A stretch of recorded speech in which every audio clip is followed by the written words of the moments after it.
Hello, everybody. Welcome to MHTV. Really pleased to see you today.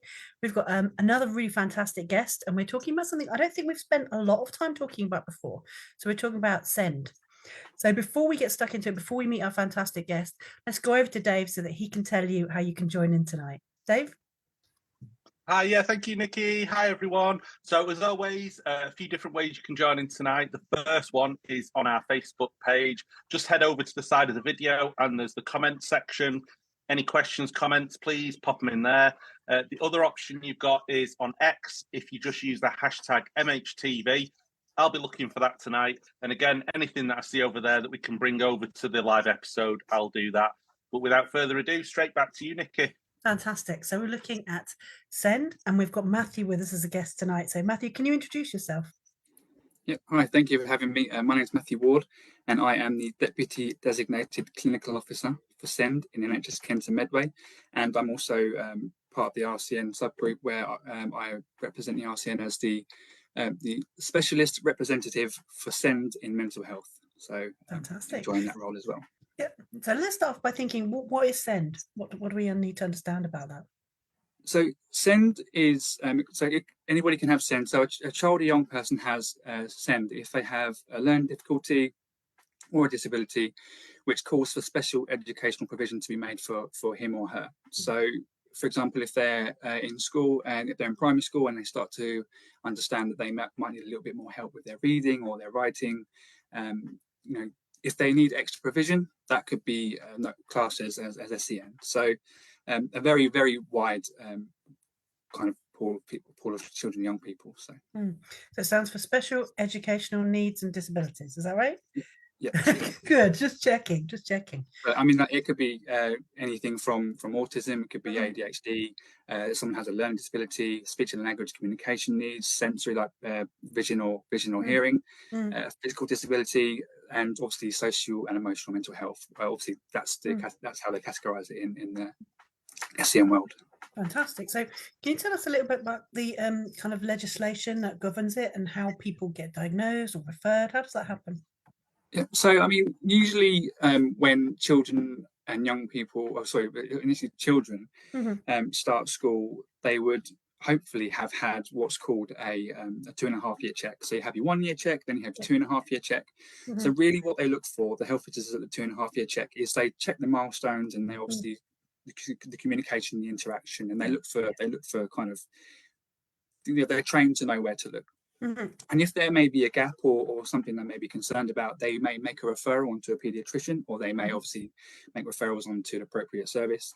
And this is where a lot of the journeys begin. So this is where the local authority will then be notified. So then obviously they have to plan for their future education. So therefore, schools will have that understanding of who's coming into their schools and if they need to address certain needs. For example, if there was a particular year group that had a certain need, they could obviously address that across the local patch or even the national patch. So it really is a journey that can start anywhere. So we could obviously talk about brain injury that can happen at any age, and that can be traumatic. It can be really, really debilitating. So it really can start anywhere, but usually we find it starts at that very early age, and it can really be obviously at birth. There could be complications which would make professionals even earlier aware that there will be complications with learning in the future. So it sounds like that you have quite long journeys with people. Then they're with you for a reasonable amount of time. Definitely, yes. So coming through nurseries, obviously we find a lot of information comes through there. Preschools, we tend to try and ensure that children who do not attend settings before school, they are identified, and that is mainly through that 2.5-year check.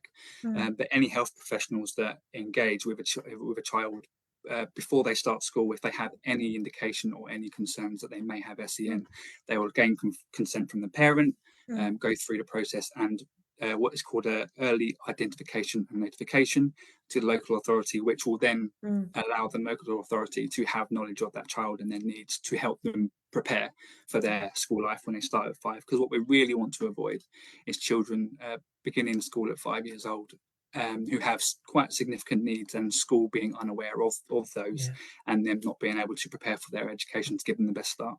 No, absolutely.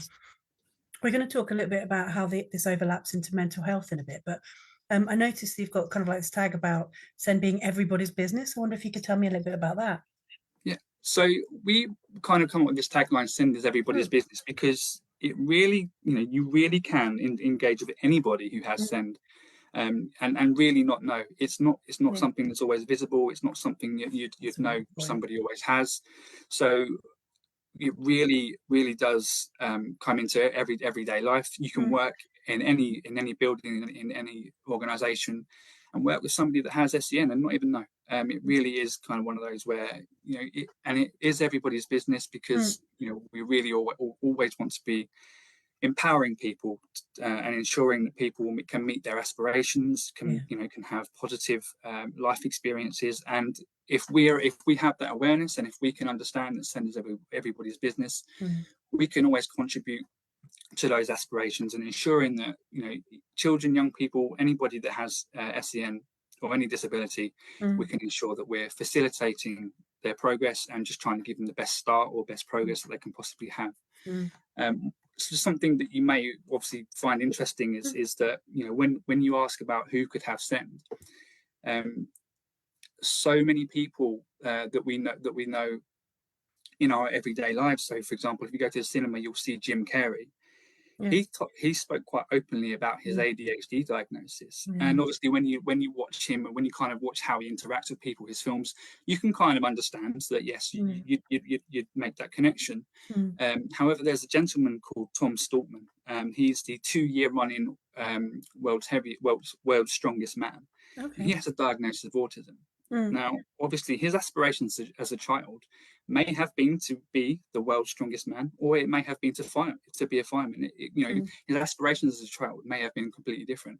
But he's shown that he can achieve amazing things with having SEN. Stevie Wonder, he's one of the most talented musicians the world has ever seen, and he's got sensory he's got blindness. So I'm sure everybody watches those shows. You'll find them mainly on channels like Dave, where you've got Rosie Jones.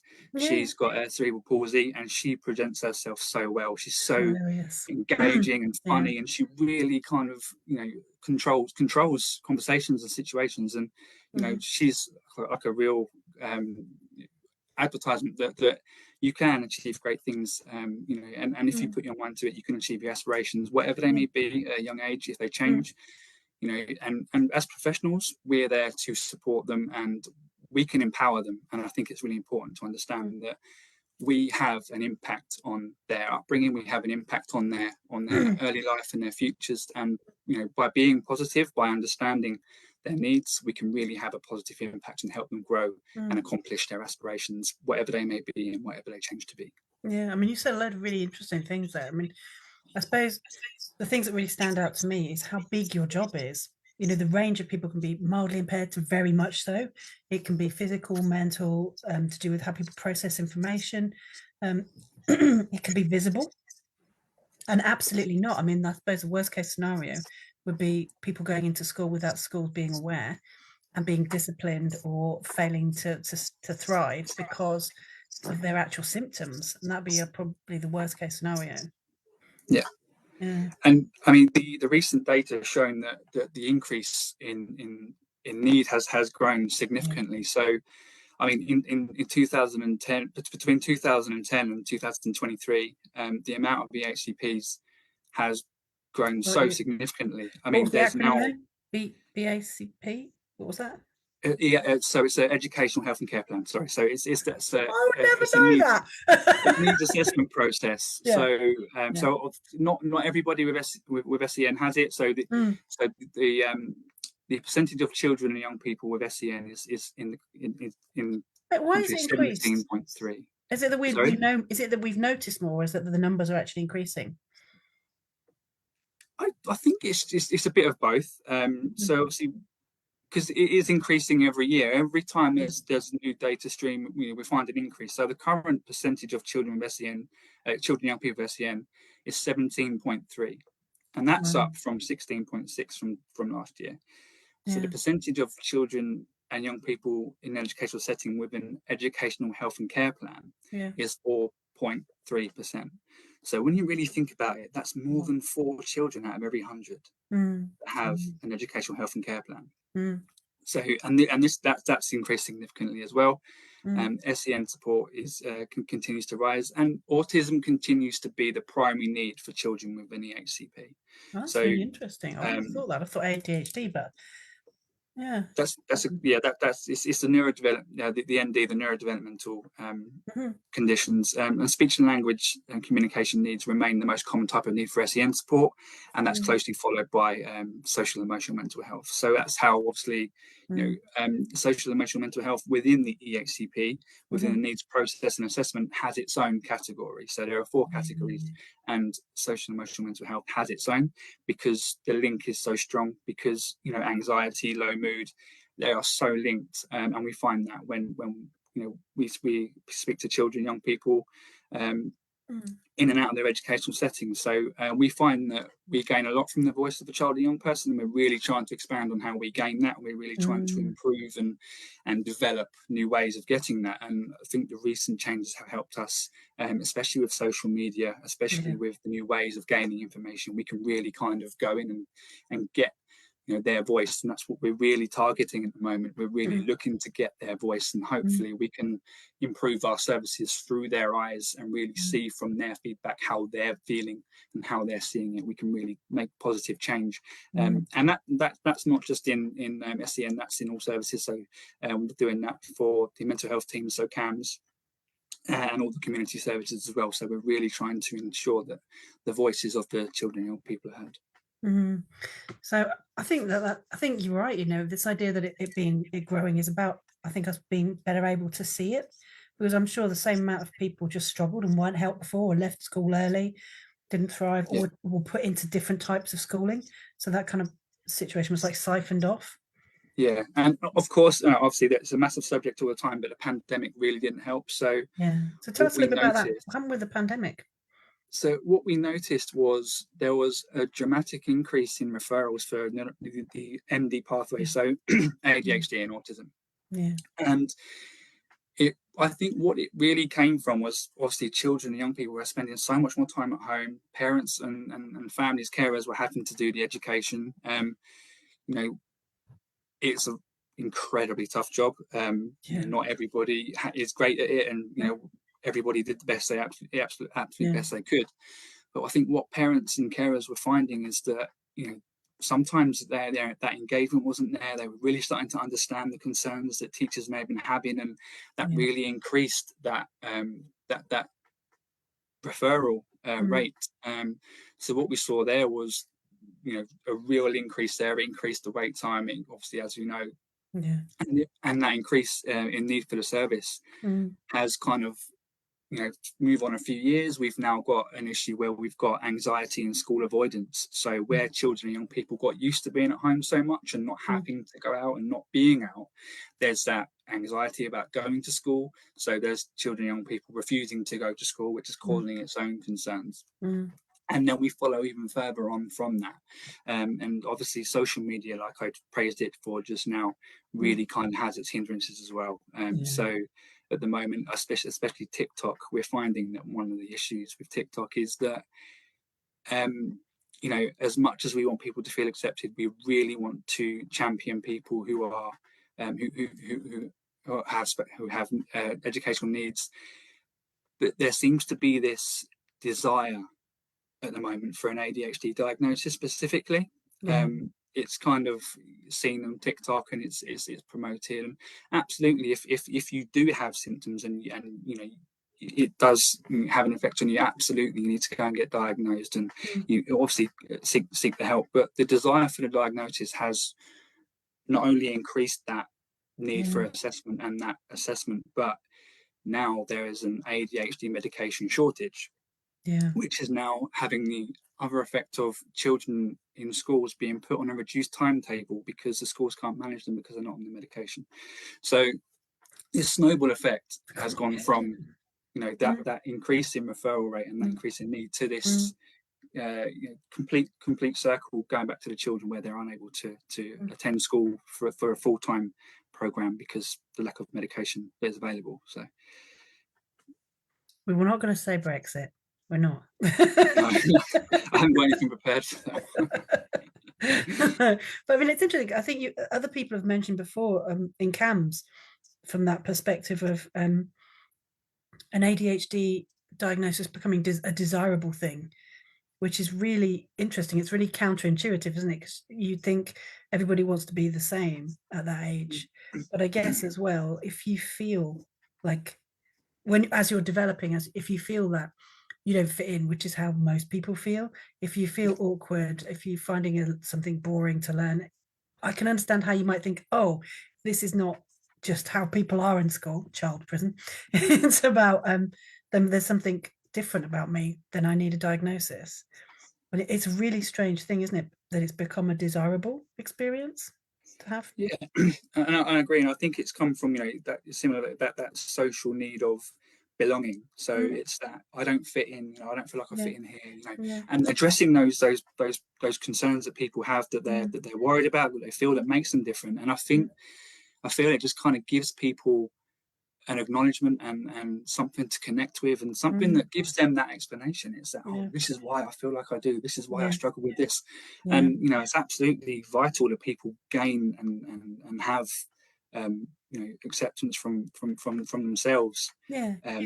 But obviously there are other, everybody's different in their own way, people learn differently, people engage differently. So I guess it's just kind of, with the social media spin on it, has made it that more desirable diagnosis. So it's interesting. Dave, have you got a question then?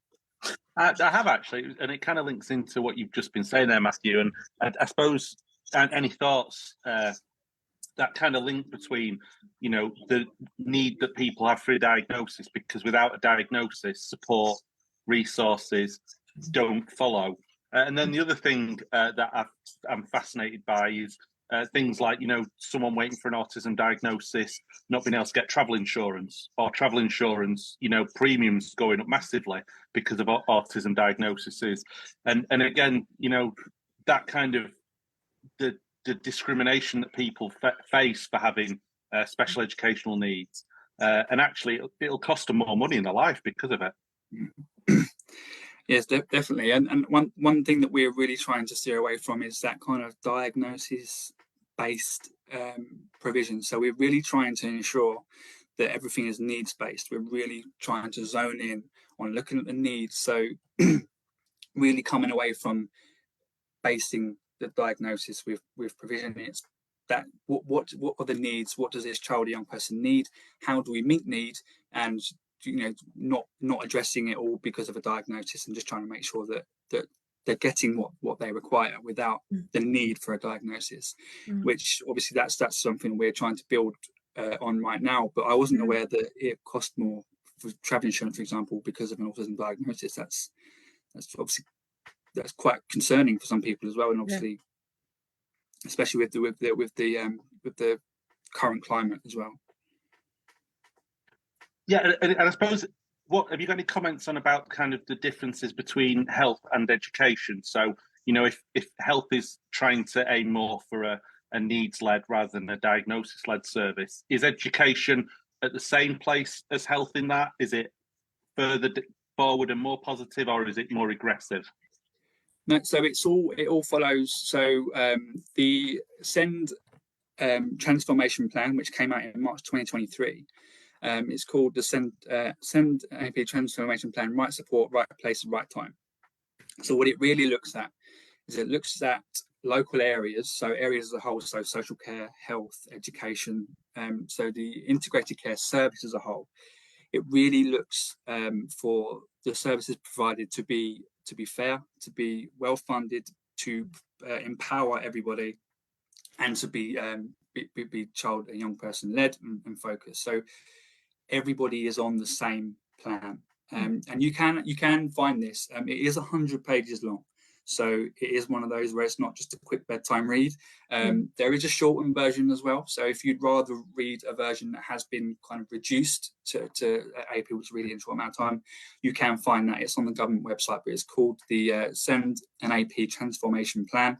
Right support, right place, right time, and that's what we're working off at the moment. That's and obviously as well as the new Send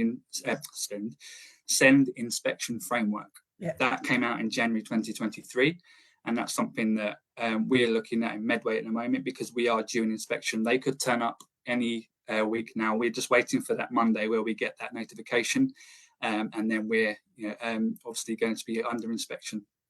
So we're working towards that at the moment, and that's all very focused on leadership, being heavily involved, ambitious for children and young people with SEND, and that's across education, health and social care, and it really is about inclusion and just ensuring again that the child and young person's voices are heard. It really is very focused on them now, and that's really important that we kind of drive and maintain that they're creating their own services and they're happy in what we're doing, because we need to make sure that we're getting them the right help and that they're able to engage, because if they're not, then we're not doing it right. So and there's so much in it here that I can see is really relevant, I think, for probably all health professionals, but there's a particular overlap with mental health, obviously, and that's what your role is based on.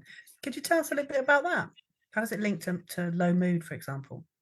Yeah, so I mean, a lot of children and young people who have, for example, ADHD or autism, will have symptoms of anxiety, low mood, as a secondary symptom of that diagnosis. And also, you'll find that children and young people who have kind of speech and language communication needs or additional needs will find as they grow older that they'll start to recognize a difference, and they'll start to recognize things that they may need that other people don't, or things that they're struggling with. So that kind of creeps in and causes low mood as well. So, and there is a link between special education needs and low mood and anxiety, and it's very prevalent with autism and ADHD, but mainly autism. So it really does have that effect on children and young people kind of engaging and kind of thriving in the community as well. There's a real need, isn't there, when you talk about the numbers as well, and the fact that presumably there are people who are experiencing similar issues but a sub-therapeutic at a lower level that perhaps people aren't picking up on. We really maybe need to think about our education system, which is still so Victorian in its approach, and think about a little bit more holistically about almost like universal precautions, in the same way that we used to like pick people who we would go and put gloves on with, and then we're like, actually just wear gloves. And like the way we educate people, there's lots of things that are part and parcel of everyday education that people don't even question, from the way that people are disciplined to the way that they're assessed to the expectations of people sitting down, all these things that just happen because they've always happened, that actually, if we were thinking about what should a modern education look like that's as inclusive as possible, we would do very differently, I think. Absolutely, yes. And you're right in the fact that with the assessment of children and young people, obviously take GCSEs for an example, everybody has the same paper. And that was my experience when I was in school, and obviously family as well that went to school after before me. But obviously before then it was O levels. So everybody's got to be based on the same same completion. And obviously, absolutely, people get more time to complete it, or they get additional support. But education could be based on people's progression, how they perceive things, how they engage, their own. Because not everybody wants to do the same thing, and when obviously like we spoke about earlier, we've got actors, we've got people who are on television in different ways, we've got musicians. Everybody is different, and in their own way they have their own ambition. So obviously we as health professionals don't have, obviously we can't have too much the weight on the kind of educational side of things. So, and a good example would be that if a child or young person is felt to need an educational health and care plan, this can be applied for, but it can only be applied for by four it could either be the child or young person themselves. Yeah. It could be the family or carer. Sure. It could be the school. Yeah. Or it could be a legal representative of the family. It cannot be a health professional. It cannot be a health professional that makes that application or recommendation. And health professionals really are not supposed to be recommending EHCPs or any educational provisions or kind of settings. So, for example, when a paediatrician or a psychiatrist does a report, and in the plan, sometimes they may write parents to apply for an EHCP. We cannot be doing that. That's really, we shouldn't be. That's considered out of our remit as health professionals. Interesting. So it feels like the logical step, doesn't it? Like, oh, I'm seeing symptoms here, we should do something about that. But you can say we're seeing symptoms, but you can't then say it would be smart to start the plan. Yes, and sometimes you'll find that a GP may be under pressure from a family who are really struggling to try and make that step, and it can be tough because you have to say I it's out of my remit, I can't recommend that. So we really have to ensure that as health professionals we don't recommend educational settings, provisions, or an EHCP, and we really have to. I can see now you said it that way. I can see why education might not like that. Yeah, because like we wouldn't be taking anything from them, would we? Really? Yeah, I mean, they always say it's like a teacher recommending a medication for a child. It's kind of that's an extreme, but yeah, no. Do you go like? I see your point. Yeah, that's so interesting, isn't it? Because again, it's that we always struggle with partnership working, or the retention's always what it is.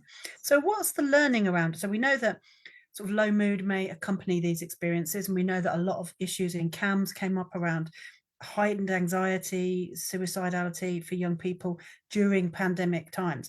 So, and that's caused all these rolling kind of pressures on the system, and it's been a time of tragedy and learning. So now we're sort of like a little bit further on. What's the impact now? So the impact now, obviously, on mental health services is that increased demand, and you find reduced capacity as well. I know, obviously I'm a mental health nurse myself, having a lot of interaction and engagement with the CAMHS teams in Kent and Medway. I know nationally that the mental health nurses and all mental health staff are doing the absolute best they can, and it's a real struggle at the moment because everybody wants to do their utmost and their best for children and young people and everybody they meet, but we're restricted sometimes by capacity, by resource, and I think at the moment the demand is so high and the capacity has either remained or decreased, that it's having that strain and that effect on professionals, where it's actually having that role and effect where mental health nurses are leaving the profession to go and do something else, or it's stopping people from engaging in the profession completely. They're leaving the training halfway through. So we really kind of need to increase the capacity and champion what we do, because what we do is amazing. Amazing people doing amazing things, and we really are people that everybody that works in mental health services is fantastic and does it to help be it children, young people, be it people who are at the other stage of their life. We're all people that want to help. That's why we do it. And to understand that people are having to leave the profession due to stress, due to these pressures, it's quite concerning and heartbreaking, because we're a special group of people who really have the ability to do amazing things. So change people's lives for sure. Definitely. And so I was just going to say, when our involvement with children and young people is important, because I know obviously I've just said that you can't recommend an EHCP, an educational needs assessment, but if you are having involvement with a child or young person who is going through that process, you will be asked to provide what's called health advice, and you get 6 weeks to provide that. So the local authority will request that you provide health advice on this child within 6 weeks, and within that, what we really need to see is the child needs and how it impacts them, the long-term outcomes to meet their needs, and the provision to achieve the outcomes. What we really find is that sometimes people will get an email or get a notification and they'll go, oh, it's a legal process, oh, it's a statutory duty, and then their heart rate will increase, and and then they'll end up putting too much into it, or things that make sense. It's what we just want to really kind of ensure people that it really is just the child's needs, how it impacts them, their long-term outcomes to meet their needs, and the provision. It's all stuff that you've already got. You'll already have it on your notes. You'll know these children. So it's stuff that you've already done. Their aspirations, that's the sort of conversation you have with them at the beginning when you meet them, or beginning of a session. So it's stuff that you'd already have on on your notes, and you'll know that child. And we're really just asking for things that you would already have, that information you already have. If they're having other therapies, we'll get that advice from them. So you don't have to include speech and language therapy if you know they're getting it, because they'll have a notification to provide that health advice too. So you'll just only focus on what you're doing, and just give the basic information, because that's all you're expected to do. We're not expecting kind of war and peace, and so it's just really trying to ensure that the concern is reduced, and that it's just the needs and the outcomes and provision. That makes sense. I can see Dave's got another question. Yeah, just as you were talking about kind of education and knowledge and skills of healthcare professionals, I just wondered if you can. I assume you are a supporter of the mandatory training on learning disability and autism that was brought about following the tragedy of Oliver McGowan's death. And I suppose it's whether you've got any kind of comments to share about where that process is up to at the moment, and how it could support people with SEND. Yeah, so that was one of the things I was going to mention. So thank you for bringing that up, actually, because I've got so obviously that there is that's been released recently. That is really, really positive training. It really does have I know people that have done it. I've set aside development time for myself next week to undertake that myself. It has been added to e-learning. It definitely has been added to mine. So obviously check on your e-learning to see if you've got it on there. I think most likely will be on there now. But yeah, that is a vital piece of training that would really help, because it really does kind of give an understanding of how all services, health, education, social care, need to be kind of integrated, need to come together, and to provide the best possible care, and have that understanding and knowledge and empathy and compassion, and really to prevent such horrible outcomes, kind of situations and outcomes, for sure.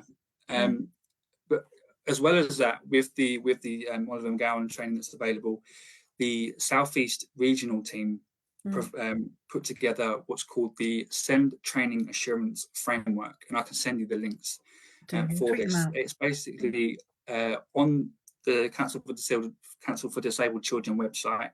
Levels 1 and 2 are available. So mental health professionals would most likely be doing level 2. So you don't have to do both. Level 1 and 2 is one or the other. If you work with children and young people, or anybody with mental health concerns, then level 2 would be your the awareness training to do, because then you move on to level 3, which is Oliver McGowan. We in Kent and Medway have produced a SEND guidance for health professionals. That's the other half of level 3. So you get, that's 4 hours. So it's 2 hours for our training that we provide in Kent and Medway, and the other 2 hours would be the Oliver McGowan. There are obviously other avenues to take for that level 3. And level 4 is being developed at the moment with the Council for Disabled Children, and that level 4 would be for those more strategic leaders, such as obviously DCOs and directors. So obviously that's available on the Council for Disabled Children website, and it's basic SEND awareness. So it kind of expands your knowledge and understanding. And there's also training available on what I just mentioned as well. I can send you the link for that on the Council for Disabled Children website. And that is all about how to kind of provide EHCP advice, and how the process works, and how you can be the best in providing that advice to the local authority. Brilliant. Thank you.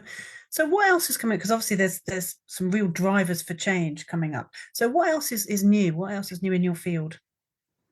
So, I mean, other than the new SEND inspection framework, you know, which has just come out, that's quite a few changes there. Yeah. In terms of how local areas are inspected. So I think SEND is I think it's the only time when a local area is inspected with health, social care, and education all at the same time.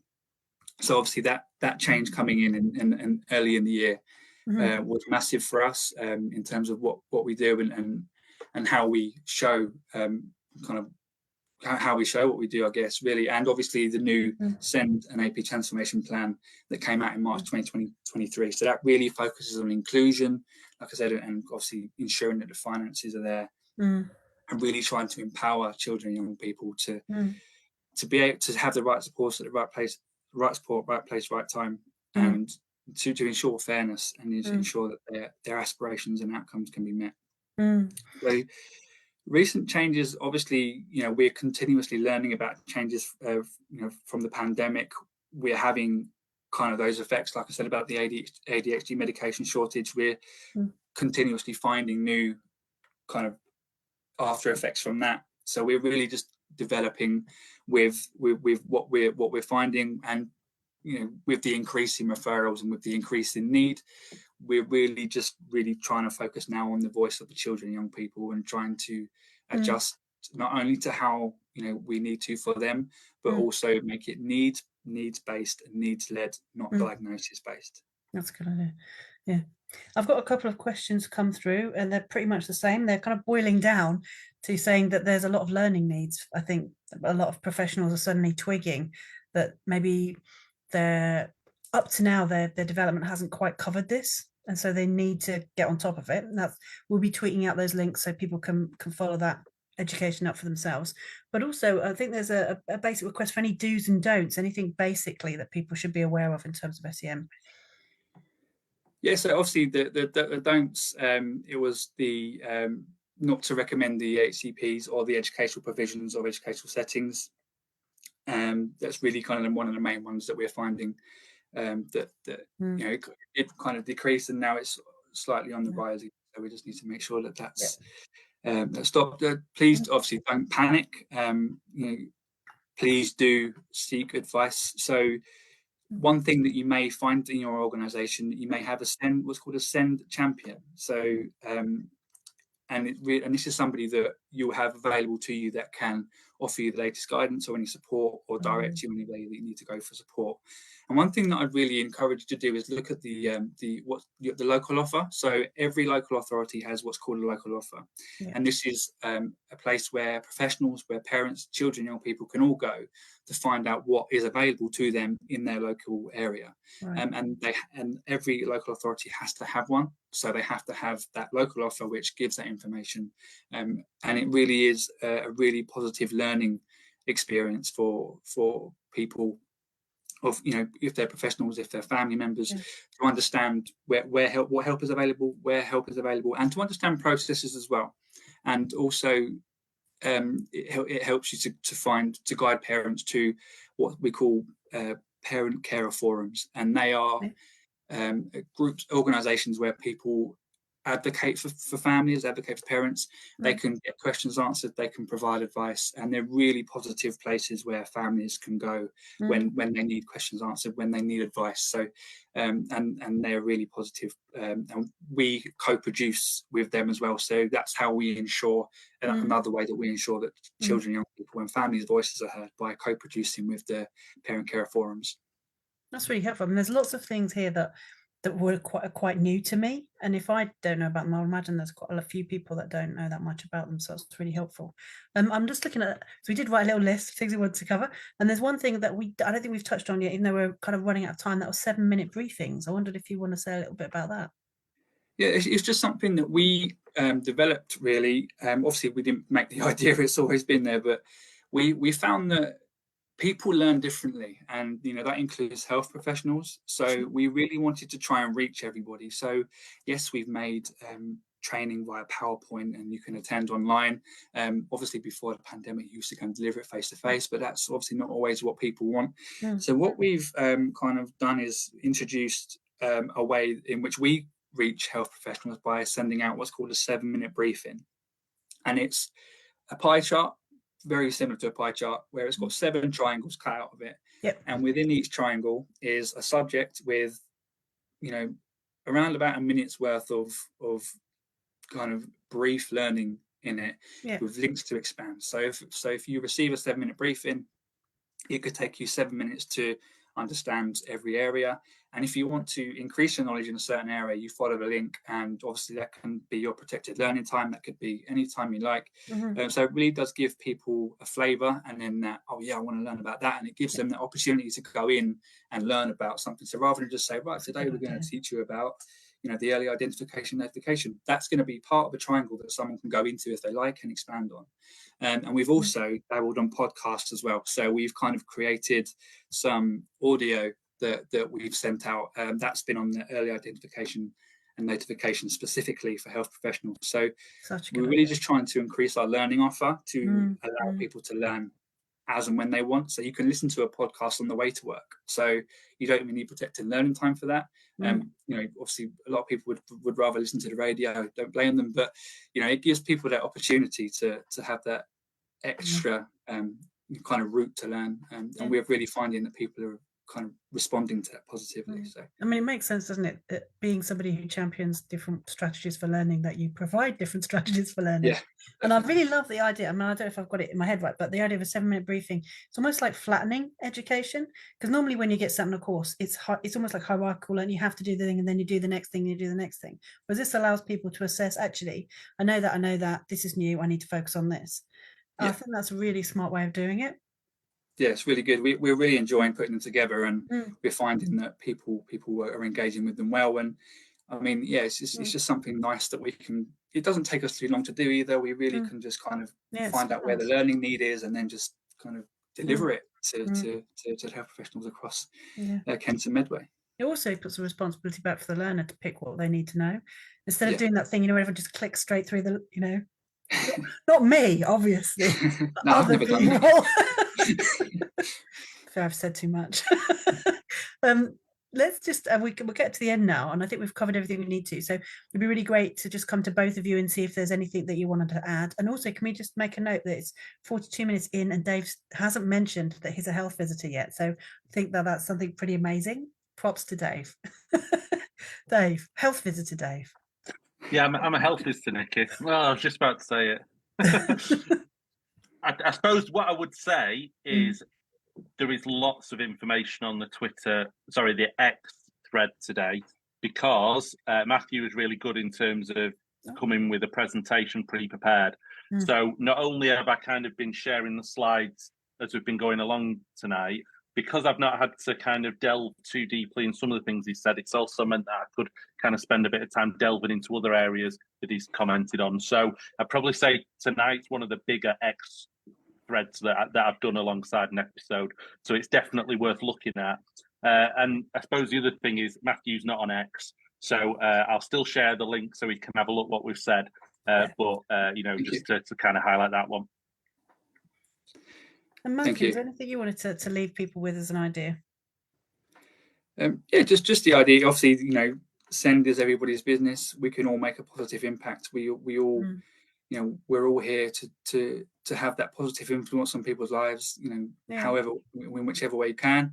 And just a final note to say that I really appreciate how hard everybody's working. I understand the struggles, and I just want to ensure that everybody knows how I feel, and that you're all amazing. And just keep doing what you're doing, keep caring, and keep we'll get there. And you're all amazing. I really appreciate how hard mental health nurses work. All nurses work, but obviously, we're like I said, we're a special group of people, and that should be recognised. And everybody's really trying hard, so that should be recognised. If anyone's wondering what that sound is, it's the sound of health and social care professionals fainting after being thanked.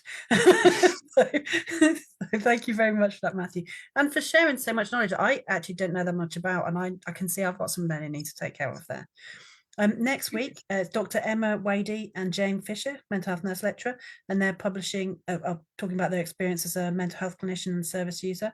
And it's an episode, I think, they'll be covering things around suicide tool kits and resources as well for NHS employees. So just to be aware of that, would love you to join us if you're able to do that. So thank you very much, everyone, and particularly thank you to Matthew for taking time out. And good night, everyone. Take care. Thank you. Good night. Bye-bye. Bye.